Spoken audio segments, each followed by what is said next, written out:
To the Business Growth Journey podcast with me, Nick Termini. Today, we've got an awesome guest. I'm excited to have Alexis Anderson on the show. Alexis, welcome to the show. Thanks so much for having me, Nick. I'm excited. Yeah, awesome. Well, first, Alexis, how do we know each other? So, my company is trying to branch out a little bit this year, and I reached out to you on LinkedIn and we grabbed lunch just to tell you a little bit about my story. Yeah, absolutely. And thank you for reaching out because you've got an incredible story that I'm excited to have you share today. So, Alexis, first to get started, where did you grow up? Like, tell us about you. Yeah, so I grew up in Piper, Kansas, so Kansas City, Kansas. I am adopted, so I was adopted from birth, which kind of plays into my story a little bit. But I didn't move very far. We moved to Tonganoxie, Kansas, so out to a more rural area, Yeah. and that's where I'm based now. Awesome. And so did you graduate from Tonganoxie? So I actually graduated from Piper, started pre-K there, all the way through graduation. So yeah. Awesome. And in high school, where did your entrepreneurial journey begin? When did you start your first company? Yeah, so I've always been very ambitious. I started college classes my sophomore year of high school, and then I graduated high school a year early with my associate's degree. Okay. And that's when I started first company. It was a social media marketing firm, Okay. and I ended up selling it the day after I turned 18 because I didn't want my parents to have to go in and sign the paperwork for me. Yeah, that was my first company at 17. Wow. Okay. So you're 17, 18 years old. What inspired you to start this company? And like how did you get rocking and rolling? I That's a great question. I had worked two jobs in high school. I had developed a shopping addiction where I would go to Buckle on the weekends for a new outfit, and I realized that I liked money. So, I kind of looked to see what was out there, and a small company actually reached out to me because I had just been posting some personal things, and they asked if I'd build them a website, and then that kind of snowballed into more. Oh, okay. Now we're getting way ahead here because how did you learn how to build a website? Where did all that come from? It was very self-taught. Like, I just, Really? honestly, I YouTubed a lot of different things. I did my research, and anytime somebody was like, "Hey, can you do this?" It wasn't, "No, I don't know how." It was, I was gonna figure it out. So, Yeah. yeah. Okay. So YouTube University got you going. And were you making websites before companies started to reach out to you on social media? Just my own. All So, right. I made my own, and then, yeah, it went from there. So you got the figure it out mentality. YouTube University is wind in your sail. What what was it your company starting out as? So just websites and social media posting, or like Yeah. like how did this come together? Like, oh, I need to go start an LLC, and like now you have clients. What was it like? Pretty much. It started with a small practice. They did rehab, so physical therapy. And I started building a website for the property that I managed because I started out as a part-time leasing agent and they Okay. didn't have a website. So I was like, well, I'll make you one. And then they started paying for that. I started doing some social media posts. And back then, that's when you still posted on Craigslist for apartments and different things. So I generated all of those advertisements and, hey, come see us, all that, the flashy things. So yeah, yeah. Okay. And so you have your first client, and then how much did you grow your company before selling it? I mean, so you started it and sold it within a year? Yes. That's pretty Yeah. awesome. Yeah, we ended up having 32 clients, which doesn't seem like a lot, but when you're managing that many websites and that much social media, I should have charged higher. I think, I was cheap and I was young. I ended up hiring my cousin, for some help, and she did a great job. And when this big firm reached out to me and they're like, "Hey, we'd like to buy it from you," I saw Absolutely. So a little less work, a big paycheck, and on I went. That's awesome. So you learned. I'm in several groups in the M&A space, just learning about what it takes to acquire or exit a company. And so you did this by the time you were 18. That's pretty amazing. Yeah, I leaned very heavily on my attorney. That was probably the best decision I made and didn't go in blind. I hired an attorney and said, "Hey, I don't know what I'm doing, but can you Yeah, walk me through it?" And they did every step of the way. So that was great. that's amazing. So 32 clients, and was it just you and your cousin as the team? Yeah. And so, from where you started to where you ended, I mean, 32 clients is quite a bit for two people right out of high school, right? Yeah. Yeah. Yeah, it was it was a lot of work. I was working like late nights and early mornings. But I'm so grateful for that opportunity because that really stemmed my, hey, I can do anything. Yeah. Um for that. Yeah, yeah. Okay, so when you started, I want to dive into this a little bit more because my I started my first company when I was 40.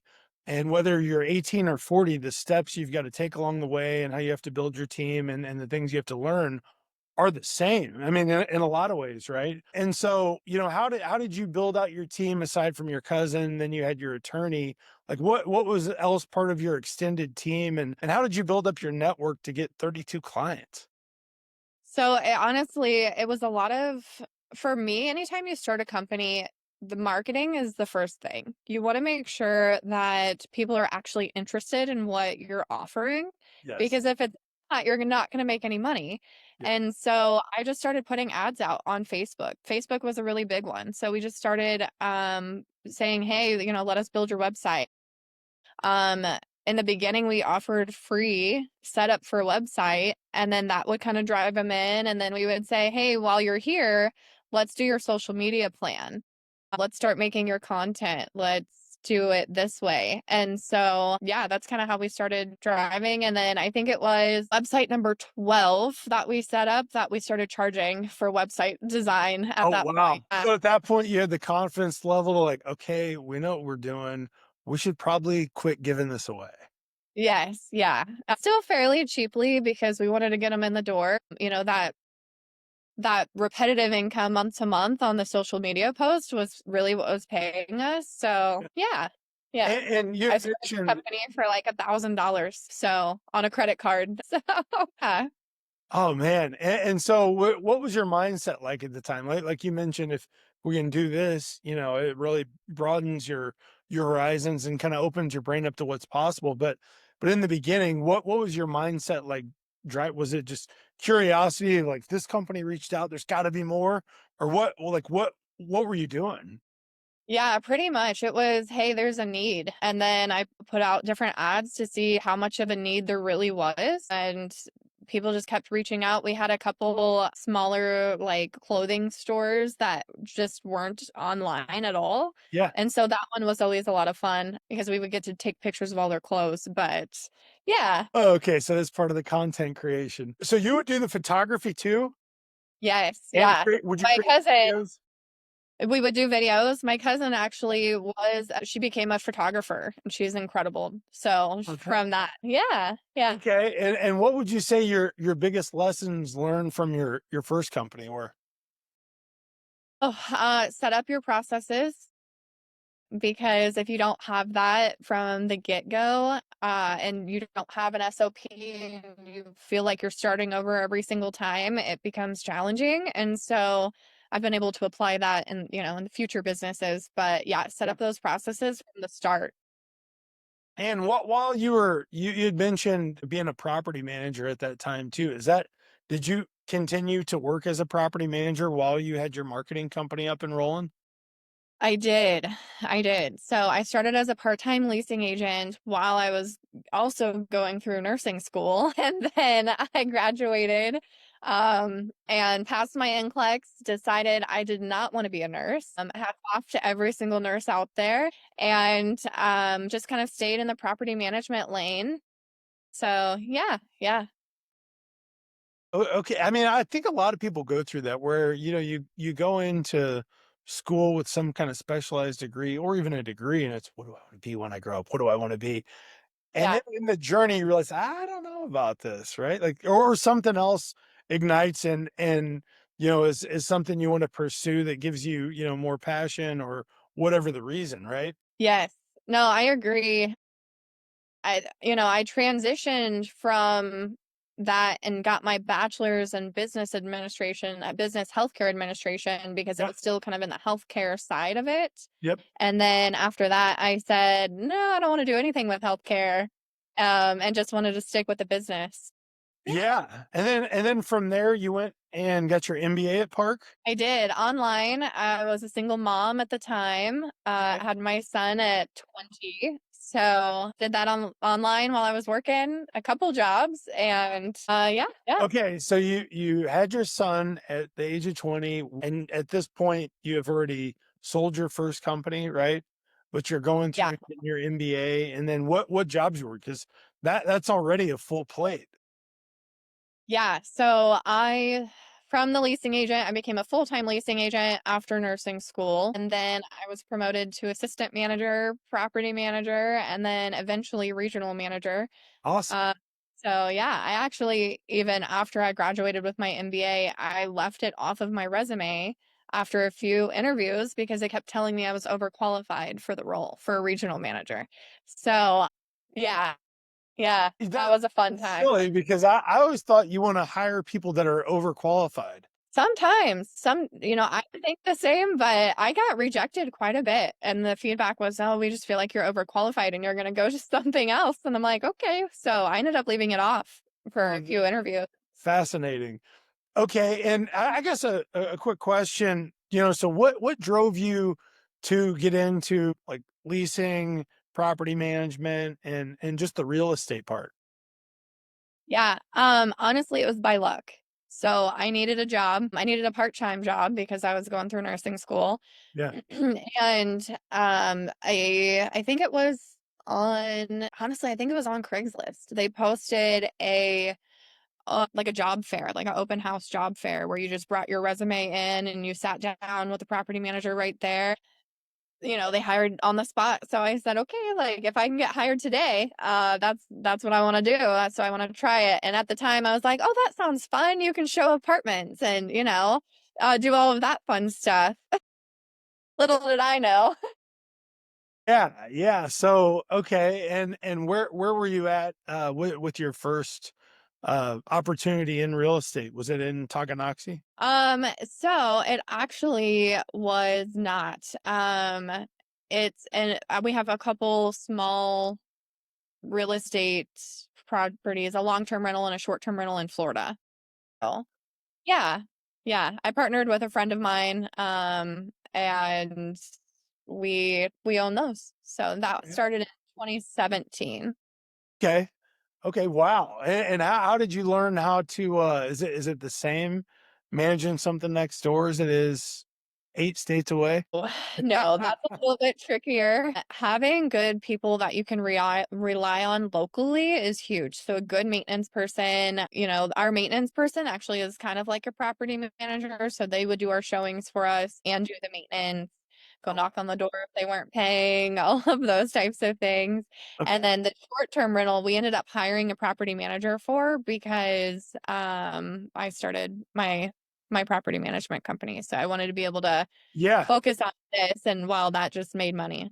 Okay. And so like as you're going through, you're getting your MBA, you're working as a property manager, then you were promoted to being a regional manager. What was next from that point after you got your MBA and are a regional manager? Yeah, so I wanted to be an asset manager. That was really like, hey, I want to oversee the property management companies for the ownership groups because I Yeah. saw so many gaps. That was kind of like my ultimate goal was to be an asset manager and then eventually own my own properties, like apartment complexes and Yeah. those types of things. So that kind of changed in 23 whenever I got called into our corporate office, had to take a 5 a.m. flight to get there for this meeting that was so important and nobody would say why. And to get told that they were divesting their property management side, and myself and about 80 other employees were going to be without a job. Okay. Yeah. So that was in June of 23. Okay. And so then you walk out of that meeting, then what?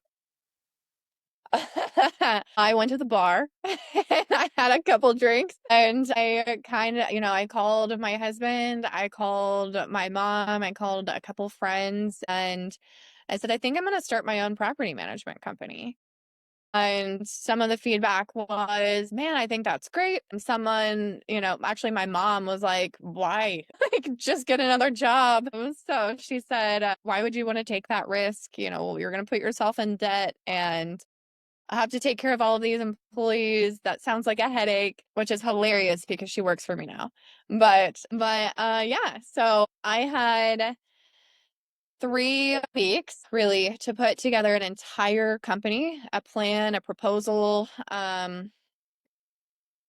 Started calling insurance companies to get insured, started talking to banks to see if I could get a line of credit, just a couple things like that, and a proposal because I had to go and present myself as, a young woman who had never done it herself before, even though they were familiar with me and they didn't know me, and sell my plan. And because at that point, I wasn't even selling a company, I was selling a plan Yeah. to the board of directors and these property owners. And I traveled 6 different states in 3 days because that's all the PTO I was allowed to take, and met with all of them, presented our proposal, and we ended up having 23 properties sign with us.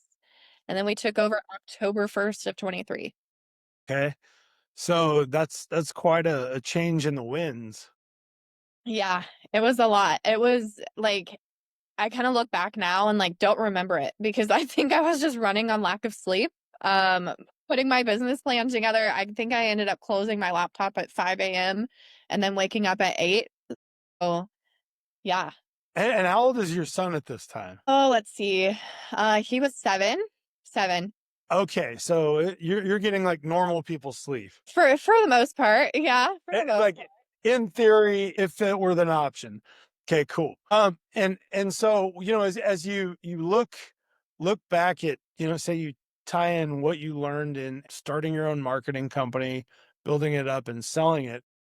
Do you feel like that helped you at all in this scenario where there's this massive change, maybe even shock when you go for the flight to be told that you're not going to have a job to then starting your own company?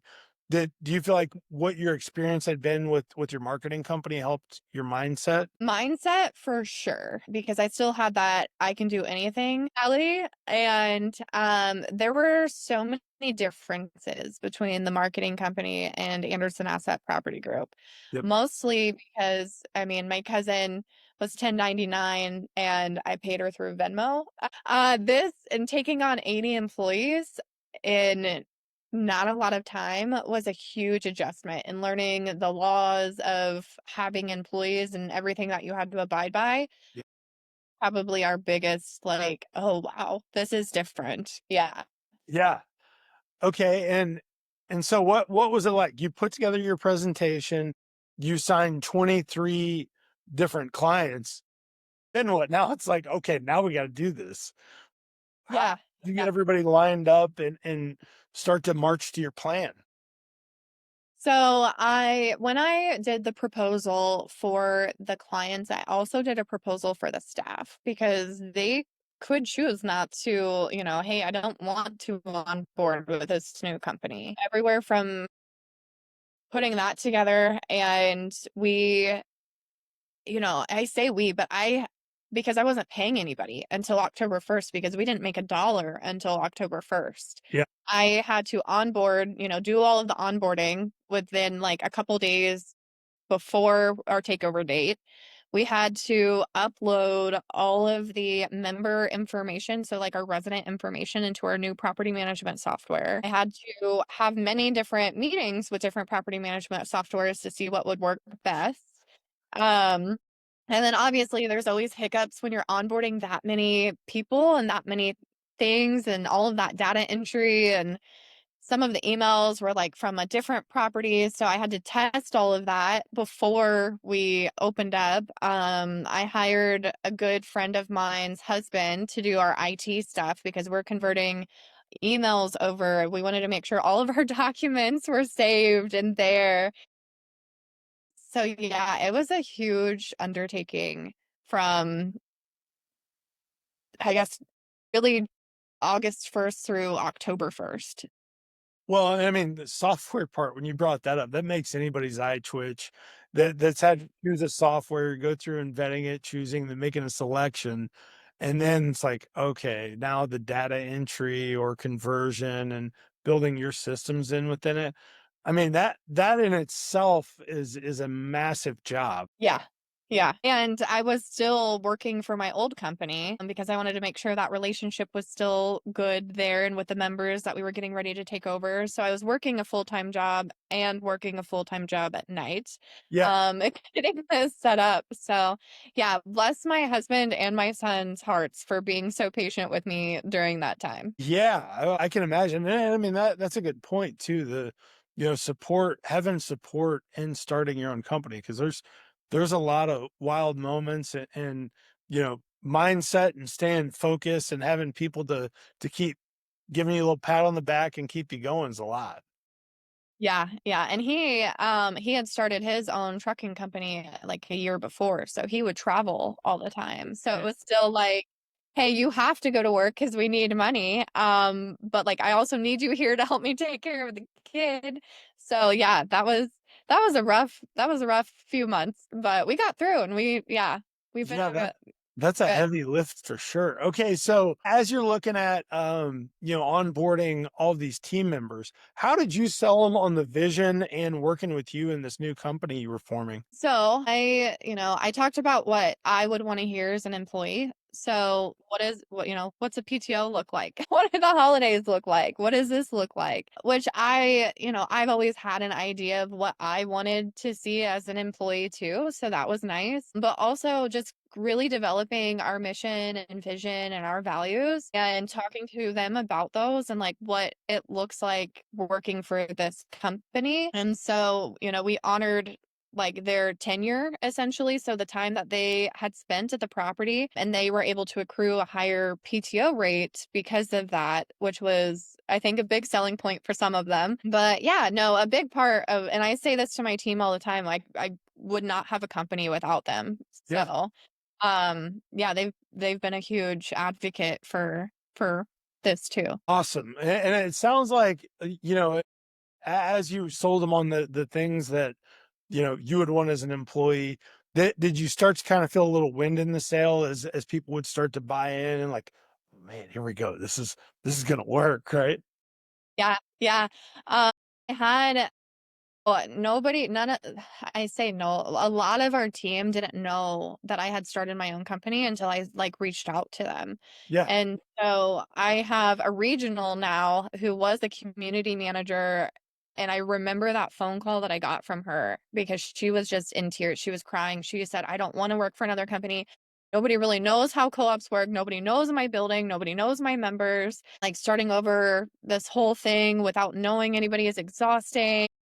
And she was like, I will do whatever I need to do to get them to sign with you because I want to work with you. And so I remember that to this day. Um, and yeah, they're an incredible bunch. And I actually promoted her to a regional this year. So, yeah. Very cool. Oh, you mentioned co-ops, right? Like you guys manage co-ops. Could you talk about the specialty niche that you're in and what makes it unique? Yeah. So the co-op space is so different than any other kind of property management. Honestly, it takes more time from our leadership team than it would like an apartment complex because we're constantly at the buildings. We're constantly at their board meetings. We're constantly doing those like member interactions, the annual meetings, working through all of these different things.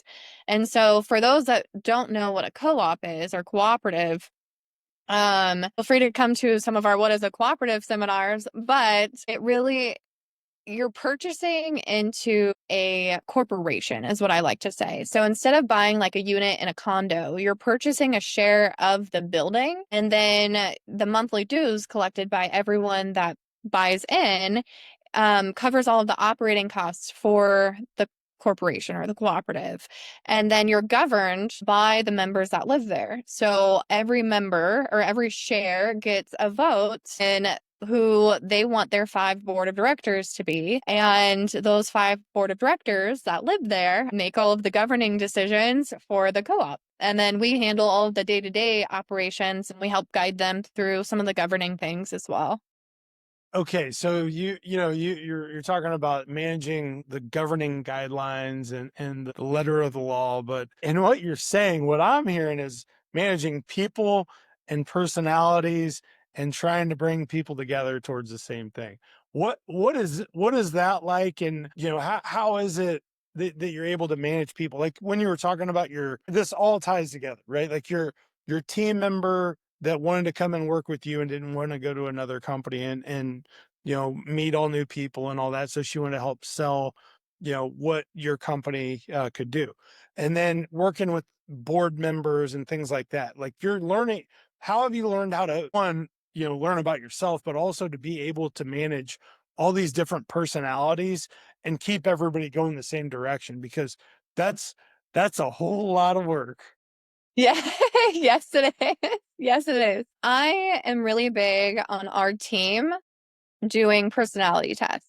Yeah. So we all do personality tests. It kind of helps guide us in how do they want to be heard? How do they want to be trained? Those types of things. And when we find our communication style is maybe getting some pushback from our members, we'll even ask them to complete a personality test. So we know our best way to communicate with them and what they want to see from us. So I'm really big on personality tests.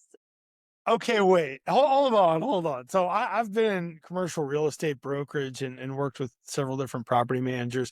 I never once heard them having their clients take a behavioral test so they can better communicate with them. That Yeah. sounds like that's going the extra mile.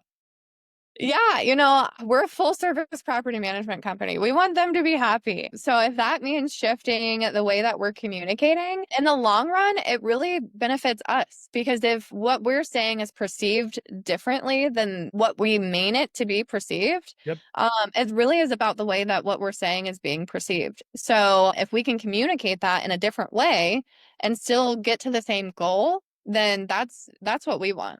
That's incredible. I mean, using soft skills to apply to, managing board members, and just really you're trying to get everybody to a yes, right? Like at the end of the day, we're just trying to get everybody on the same page, yes or no, depending on what it is. And so being able to think of it like that is awesome. And I'm sure they appreciate that too, that you're trying to learn them and how to unite versus just being somebody checking boxes. Yeah, yeah. And I'll share my personality test with any of them too. If they're like, well, what are you? So I'll sit there and I'll tell them. So yeah, no, it's fun. And honestly, it shows them like, hey, I'm also a person. So Yeah. that is nice, because I think sometimes people forget, like, especially in the service industry, because we're in a service industry, Yeah. that we're people. This Yeah, is gold. And do you work with your team to have this type of soft skills as well?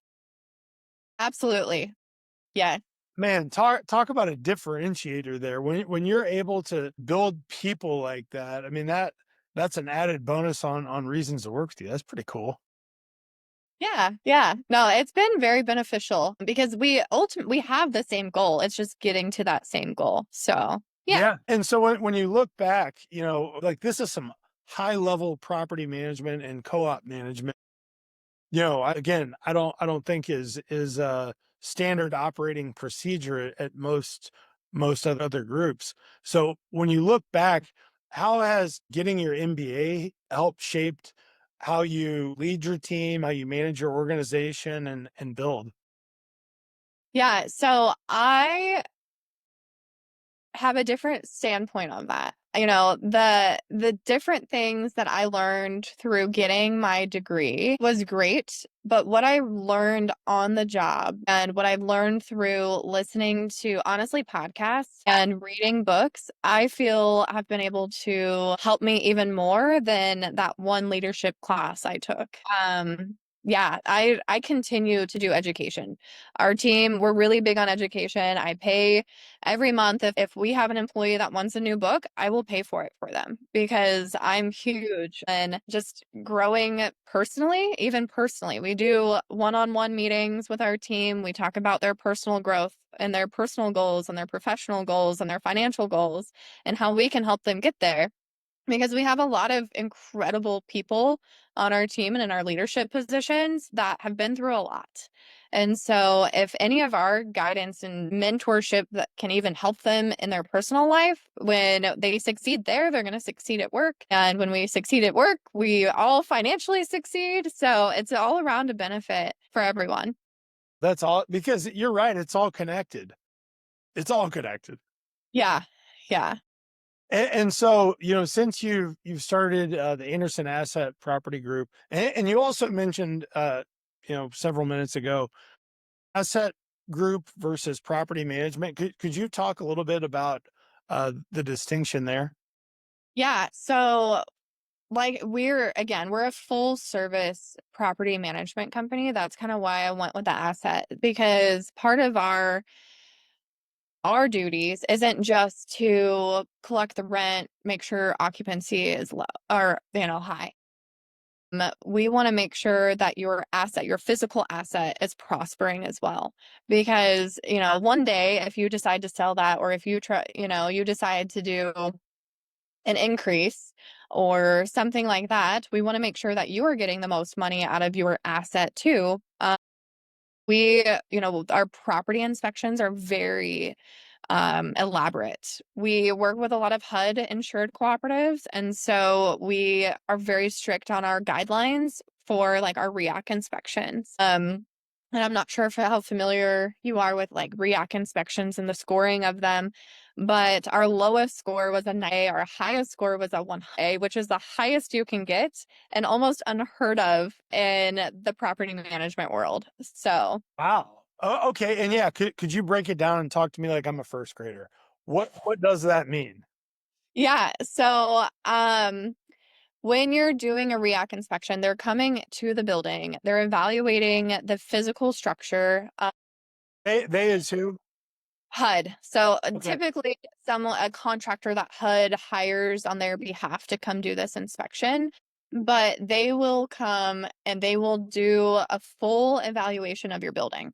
They look for any like risks. They go through, they look at the grounds. If you have ruts in your yard, like that's a violation. And like we call it a ding. You get a ding for that. Really, they're looking for like health and safety risks, Yeah. life threatening issues, just making sure that what their funding is going for Yeah. is being taken care of. And the people that are using their assistance in one way or another, um, they're getting a quality living, which honestly I appreciate. I think that's great. So they come through, they look at this outside, they look at the building itself. I mean, down to a crack. If you have a crack in the outside, like that's going to be a couple points off of your 100 score. And then the building systems, so like HVAC, electrical, plumbing, all of those types of things, the common areas, and also the dwelling units. So our members are very familiar because we do annual mock inspections, Okay. uh, just to make sure that everything is like up and going and looks good. Typically, if you don't trigger like a corrective action, you don't have to do a REAC inspection, but every 3 years. We haven't had one that had to come back and do it annually. Usually that's if you score, I think it's below a 60. You would have to go back and do like an annual inspection and they would keep coming back and inspecting those until they're good. Yeah. We like to stay ready for them. I think that's a big part of it. Because they only require to give you a 14-day notice. Okay, and so this is some serious proactive management, because if you're doing, mock testing, training everyone on being prepared, and then if you're able to pass the test, then that extends the time until the next one. That's proactive management at its finest. That's awesome. Yeah. Yeah, Sounds honestly, like that's one the of our biggest. preparation shows off in the results. Yeah, it really does. Like, for someone who understands, like, hey, I've had a 68 B or C in their Yeah. score, and they hear anything in the 90s, they're like, "Oh, yeah." So we're pretty proud of our scores. That's incredible. And that's for co-ops and property management? Yeah, so any HUD assisted or HUD insured program is going to be subject to a REAC inspection and an MOR inspection. Okay, very cool. So since you've started, the Anderson Asset Property Group, how has it evolved, and where's it going? Yeah, so we've hit all of the challenges. And maybe not all of them. I'm sure there's still more to come. But the most important thing is we've overcome them.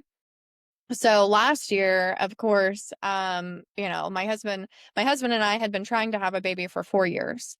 And we went through the IVF, we went through the IUI. We tried for it all. And then he started his company, I started my company. We were like, you know what? Nope, it's not in the cards. We bought a boat, planned a couple of vacations, and then boom, we were pregnant. And so I actually had a terrible pregnancy. I had preeclampsia. I was on bed rest for pretty much the entirety of my pregnancy. So, trying to run the company at the same time of being on bed rest and in and out of the hospital and all of that was challenging. I am grateful for it though, because I really saw where our gaps were. As soon as I stepped out and wasn't like filling those gaps as much, I could see, hey, we need to improve on this. Hey, we need to do this. Hey, we need to do that. So I took a month 3 weeks ish off of maternity leave. And then I was back to it of, hey, these are our gaps. This is what we need to fix. And so we've implemented new technology this year. We've really honed in on our SOPs and what our vision is for the company. And so I'm really excited to see where this goes now because we got to see where we were falling. I'm also a huge person on asking for feedback. So I asked every single board member, like, hey, how are we doing? Hey, what do you think about this? How is this going? Because again, if our customer is not happy, we're not going to be happy. So we honestly, I don't even know if that answered your question. Yeah. Well, it led to another one. So, Okay. one, like having to take time to slow down, where you had to take care of yourself and you're on bed rest, and I'm sure that presented physical hurdles, but also different mental fears and things that you're working through. I mean, that's a lot, right? And but being able to remove yourself from the everyday hustle, where you're just it's like muscle memory through time, where whether you're doing the right things or the wrong things, you're just doing the things that you're doing over and over Right. and over. And because it's just like you said in the beginning, you guys started from a dead sprint. It wasn't like, oh, we're gonna build this up and add team as we go. You started like we're running the marathon while we're getting in shape. Like, let's get Yeah. moving. Yeah. And so you talked about being able to see the gaps as you had to remove yourself. Do you think that was ultimately a blessing? And what did you learn about owning, running a company from that, where if you're able to let your brain calm and just actually kind of oversee everything, to realize, okay, there's some real areas of opportunity where we can grow and make our team better. What did that actually end up meaning for you, and did it energize you? Yeah, I was ready to get back to it because really the entire time I was working as much as I could. But again, it really showed me like, and honestly, like I evaluated our team. Hey, do we have the right people in the right seats? Are they doing what they should be doing? It taught me that hiring people smarter than me is like the best thing I could do, honestly, because it really showed the people that thrive in their role and the people that didn't. And so I did make a big change when I came back. And I feel like we have a really strong team now. And that time, I wouldn't trade my daughter for the world for sure. And I am grateful for it now, seeing it, but it was a lot to come back to. And I wanted to make sure that, hey, if I got hit by a bus tomorrow, the company would still prosper. And so knowing that information made us stronger, made our team stronger, because I started training, certain parts of my knowledge into different people. So our leadership team collectively makes big decisions together. Like we talk about, hey, are we going to do this? Hey, are we not going to do this? So that's been huge. So if you're focused now on hiring people that are overqualified and you said smarter than you, is that from a something you learned earlier when you weren't hired because you were viewed as overqualified? I think so. Yeah, I really do. I think so. Because now I look back at it and I'm like, man, I could have helped you. It could have been a great, I have great ideas. So, yeah, and honestly, it really is how much an ownership group when you are an employee is going to listen to your ideas. Because I have sat in every single seat you can sit in, from a leasing agent to now an owner. And so if you're not going to listen to the people that are currently in those seats, you're never going to do better. I'm constantly like, "Hey, what new ideas do we have? Hey, what's working? What's not working?" So, yeah, yeah. So if you look at companies that don't hire someone because they think they're overqualified, I mean, do you think that's that because that happened to me before too, like many moons ago. And I think, sometimes organizations get certain people in management where they're like just trying to hold their spot. Right? Like, they don't want somebody coming in and injecting new energy and new ideas. And because what happens, and tell me if you agree or disagree, when you're bringing in smarter people and more ambitious people, that means you as the owner or the manager has to continue to raise your level. And so like you said in your company, you're buying people books, you're helping them grow personally, professionally, to look at what their personal goals are and how those match professionally. If you don't have ambitious people that are winding the sail, pushing you forward as an owner, doesn't that the company suffer overall? Yeah, it really does. It really does. Like, adding in our personal, professional, financial goal discussions has been a really big eye opener for me, because they may have had goals that I had no idea about. Who did want to be promoted within the company, who didn't want to be promoted, who's Yeah. comfy in their seats that they're in. So we also developed an employee maturity model. What? It levels them on, hey, we're brand new, still learning this role, and we can apply it to any position that we're in. So this is where I'm at. I'm still learning the position. Okay, now I'm here, and all the way up to level 5 of, okay, now this person's ready to be promoted. So we use that a lot. And that also gives our team a guideline on, hey, I do want to be promoted in the future. These are the steps I need to follow to get there, which I'm huge in like transparency and like the communication. So that helps not only us see who's ready and when they're ready, but also them on like, hey, these are the steps I need to take. In that, like, I'm just picturing you must have really high retention. We do. Yeah, we do. We have, let's see, I think we've had 3 employees retire this year, and that's it. So just they were ready to retire. Yeah. But yeah. Yeah.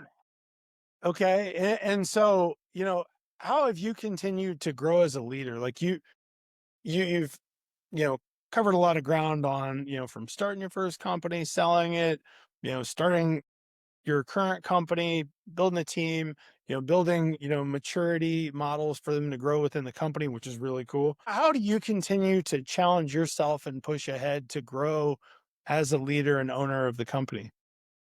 That's a personal thing that I'm continuing to work on, honestly, because I'm a huge believer that you don't know everything. Nobody ever knows everything. And so I'm constantly like hey, who can I learn from? This year has been really big for me. My biggest goal is kind of building my pond, building a bigger pond. I know we talked about this at Yeah. lunch the other day.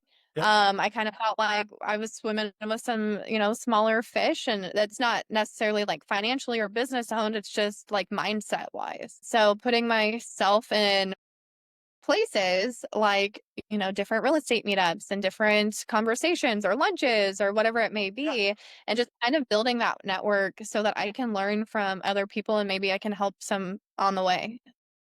Yeah, Yeah. that's a big goal that I have for myself this year. The saying I grew up hearing from my dad was, the more you know you don't know. And, that's something I've always pushed for, is to get in the bigger room. Just keep getting in the bigger room and keep pushing forward. Wow. Well, that, continual growth is can be uncomfortable and exciting and all those things. I mean, I think once you learn to do hard things and continue to push yourself to the next level, that's just kind of the way you're wired after that. And, talking through your story, I mean, it sounds like it's always just continue to forge ahead and learn and grow and, do what you can to help raise the level of other people. So it's pretty cool. Yeah, yeah. No, I'm excited. It really, I struggle with this. I have a lot of confidence or like this isn't my life. Um, I know there's a word for that, but it's not. Imposter syndrome, Off. where you're standing at the front of the room talking to everybody, and you're like, "Holy cow, man, like, where did Yeah. this come from?" Yes, yeah. So I just toggle that line often. And some days I wake up and I'm still like, is this really happening? Yeah, no, it's been good. I'm getting ready to publish my first book, so I'm excited about that. We also started a new marketplace for selling cooperative shares because we found that that was a huge gap in the space. So that's not just out for like our property management company, but any property management company or self-managed cooperative that wants to sell their share and educate people on what a co-op is. So we're really excited for those two things to launch this year too. Yeah, I think we're gonna dive in a little deeper now, Alexis. Okay, so what is your book about? I mean, we've had several authors on the show, and they talk about what it's like going through the process of writing your first book. It's just like on account. It's learning something new, no matter what your experience level and age are. It's something new. What's been the process like, and what was the inspiration for writing your own book?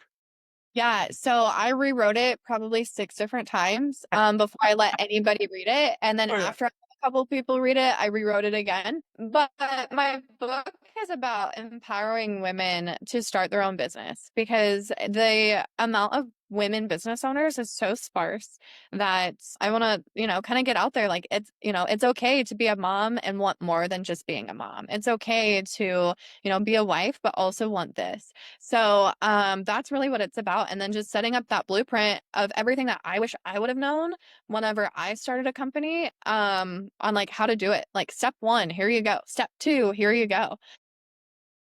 So yeah, with worksheets, like we have worksheets built in Yeah, there. there you go. To think about their ideas and different things. But no, it was a very interesting process for me to start. But I'm excited for it. Hopefully, it helps somebody. Yeah, well, that's awesome, right? Like, doing podcasts, getting out and networking, writing a book. I mean, it's always cool to connect with like-minded people and be able to, I know many times in my life there's somebody saw something in me that reminded me of them in some way, and they would mentor or help me. And there's been a lot of people along the way. Have you ever had any mentors that kind of help continue to raise your level? And I mean, you've done some amazing things that have just kind of helped you dream bigger. Yeah, so, I've had some great supervisors along the way. It never occurred to me like they were a mentor at the time. As far as like fumbling through like starting a business, that really YouTube. Yep. So, if I could be a mentor for someone that I wish I had, I think that that would be like the goal. So this year, like I recognize how important it is to really find like, hey, I can call this person, they understand what I'm talking about. So yeah, no, I'm open to looking for a great mentor. Okay. And going through the process of writing the book, I mean, I'm sure there's a lot of introspective moments. What did you learn about yourself or that, kind of sparks from your journey come out of it that it was like aha moments? Yeah, so it was funny because when I was writing the book, I realized I did a lot of things wrong. Now looking back, I was like, "Man, I could have done that better," or "Why did I do that?" So, honestly, it's even, like, had me evaluate, like, what we're doing now. So I could say, "Are we doing this right now, or should we adjust this?" So yeah, I saw a lot of the gaps that I missed in the beginning, but again, without the journey, like, I wouldn't be here today. So I'm grateful for the journey.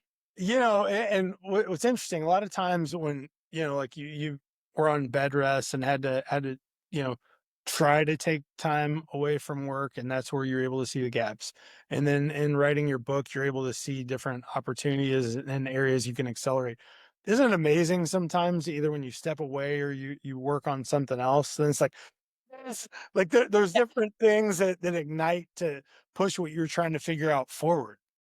Yeah, yeah, and I will say I probably tend to, like, prioritize the gaps over the accomplishments, which I have to remind myself, like, "Hey, you did do this and you did do it great." But I know for me, like, hey, if I know that I messed up here, like, I know how to do it better next time.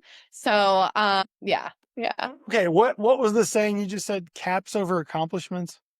I gaps over Caps accomplishment. over accomplishments? Yeah, and I mean that's the never-ending chase of perfection, right? Like that's just kind of how you're wired, I'm guessing. Yeah, I think my husband hates it. But Well, I know my wife hates it because I don't ever just look at something like, "Oh, that was good." It's always like, "Okay, we could do this, this, and this next," and I'm always breaking it down to build it back up faster and better. And yeah, so it's a blessing and a curse, I think. But yeah, it's what got you here, right? yes, exactly, exactly. Without the journey, we wouldn't be here. Yeah. Yes. Okay. And so another thing you mentioned being able to offer a different offering to co-ops, right? Could you talk about that a little bit where you're able to sell shares and what that offering means, where there was a gap in the market? Yeah, yeah. So we developed a marketplace, which is just an online platform for cooperatives to go onto to sell their shares. Because what we found in managing cooperatives is that there's no platform just for co-ops. Either you post on apartments.com and people think that you're an apartment and you're not renting, you have a fairly sizable buy-in. That's not right. And then you do like homes.com or like Zillow or something where you list an HOA fee and they're typically higher because there's not enough information behind it of why that fee is the way it is. Yeah. And so that's where we developed cooperativeshares.com. It's educational. So it will tell them about co-ops and what it is. Any either self-managed cooperative, any cooperative that has a share to sell can go on there and list their share that's tied to a unit. So there will be photos and everything that are attached to it. It also has a place for co-op vetted vendors, which I'm really excited about because again, a lot of people don't know about co-ops and it is just different working with the board of directors. Sometimes they may be a little more involved in like, a tenant would be in an apartment complex because it's their building, it's their grass. They're going to care more if there's weeds in the yard than a tenant would in an apartment complex. So having these vetted vendors that understand what a co-op is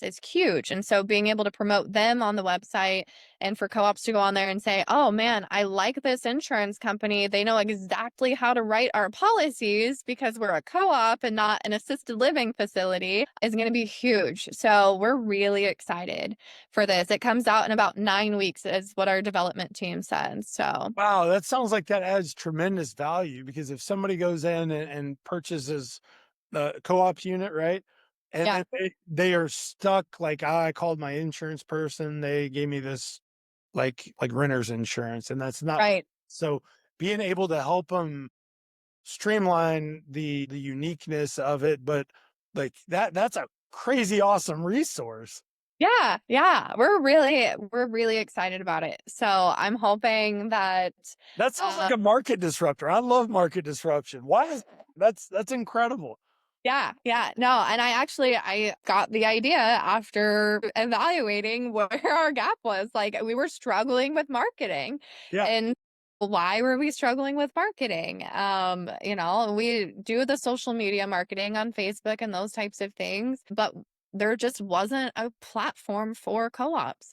So, yeah, no, I'm really excited about it. Very cool. All right. So, Alexis, to close out, one, thank you for coming on the business growth journey. This is incredible hearing your story. Could you talk about where your company's like, so your current offering is co-ops, and then also what type of property management are you getting into, or do you already help with? Yeah. But we last year, all of our new clientele came from word of mouth. This year we're really promoting ourselves. We have looked at the gaps, we've corrected the Yeah. gaps, we've created the processes, we've evaluated and we know that, hey, this is a great service that we're offering. So we would really like to, and we are working towards moving into the apartment space as well because I have that background, anything from conventional to project based Section 8 and voucher based and tax credit. So we have the experience and we know that we can make that space better too. So we're excited to offer our services not just to cooperatives, but also apartment complexes. So And so that would be investors. Who is it that you would be working with? yeah, the ownership group of either, anything from 10 units up, we would really, and honestly, give me a call if it's not. If it's local, I might take that on too. But yeah, we think that we've put together a really good process. So yeah. That's awesome. Okay, so Alexis, here's time for the shameless plug. If you could, how could people get in touch with you, whether it's for co-op management, to maybe even to be on your co-op vendor list or property management? And if I'm missing anything, please let us know. But how could they get in touch with you? Yeah. So you can email office at theaapg.com. You can look at our website at theaapg.com.